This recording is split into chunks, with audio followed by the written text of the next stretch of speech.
வேங்கை வயல் சம்பவத்தில் மேல்நிலை நீர்த்தேக்க தொட்டியில் கலந்த மனித கழிவு மாதிரியும் 31 பேரிடம் எடுக்கப்பட்ட DNA மாதிரியும் ஒத்துப்போகவில்லை என சிபிசிஐடி எஸ்பி தில்லை நடராஜன் தகவலை வெளியிட்டிருக்கிறார். முழு விவரங்களை செய்தியாளர் சுந்தரிடம் கேட்கலாம். சுந்தர், வணக்கம் சுந்தர்.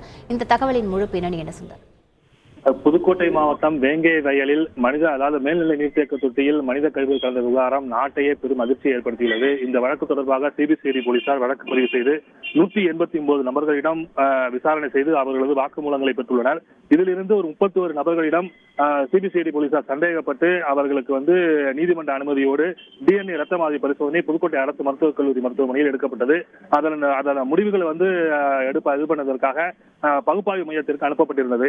இந்த நிலையில் தான் இந்த DNA பரிசோதனை எடுக்கப்பட்ட 31 நபர்களுக்கு உண்மை கண்டறியும் சோதனை நடத்த வேண்டும் என்று சிபிசிஐடி போலீசார் புதுக்கோட்டை மாவட்ட வன்கொடுமை தடுப்பு சட்ட சிறப்பு நீதிமன்றத்தில் வழக்கு தொடர்ந்து இந்த வழக்கானது தொடர்ந்து நடைபெற்று வருகிறது.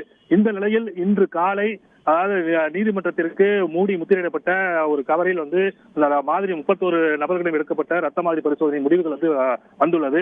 அதில் மேல்நிலை சம்பவ தினத்தன்று மேல்நிலை நீர்த்தேக்க தொட்டியில் மனித கழிவுகள் கலந்த மாதிரியும் 31 நபர்களிடம் எடுக்கப்பட்ட DNA ரத்த மாதிரியும் ஒத்துப்போகவில்லை என்ற தகவல் பகுப்பாய்வு மையத்திலிருந்து சோதனை முடிவுகள் வந்துள்ளது. இந்த விவகாரம் சிபிசிஐடி போலீசாருக்கு பெரும் பின்னடைவாக கருதப்படுகிறது. ஏனென்றால் கடந்த ஒரு வருட காலத்திற்கு மேலாக இந்த வழக்கு விசாரணையானது தொடர்ந்து நடைபெற்று வருகிறது. குற்றவாளிகளை இதுவரை கண்டுபிடிக்கப்படவில்லை என்று பல்வேறு அரசியல் கட்சிகள் தமிழக அரசை குற்றம் சாட்டி வந்த நிலையில் இந்த 31 நபர்களிடம் எடுக்கப்பட்ட DNA ரத்த மாதிரி பரிசோதனை முடிவுகள் ஒத்துப்போகவில்லை என்ற தகவல் பெரும் அரசுக்கும் சரி சிபிசிஐடி போலீசாருக்கும் சரி பெரும் பின்னடைவாக கருதப்படுகிறது. இந்த தகவலை சிபிசிஐடி எஸ்பி தில்லை நடராஜன் உறுதியும் படுத்தியுள்ளார். எங்களுக்கு அவர் மேலும் கூறும்போது எங்களுக்கு இது பின்னடைவாக கருதவில்லை. அந்த 31 நபர்களிடம், அதாவது 10 நபர்களுக்கு உண்மை கண்டறியும் சோதனை எடுக்க வேண்டும் என்று நீதிமன்றத்தில் மனு தாக்கல் செய்துள்ளோம். அவர்கள் நீதிமன்ற அனுமதி பெற்று உண்மை கண்டறியும் சோதனை எடுக்கும் பட்சத்தில் இதுக்கு உண்டான ஒரு சொல்யூஷன் கிடைக்கும் என்ற தகவலையும் சிபிசிஐடி எஸ்பி தகவலை வெளியிட்டுள்ளார்.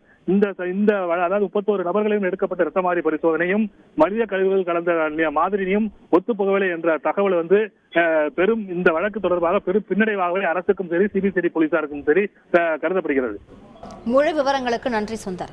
மின்மினி தமிழர்களுக்காகவே வந்தாச்சு முதல் hyper local social media app. உடனே டவுன்லோட் பண்ணுங்க.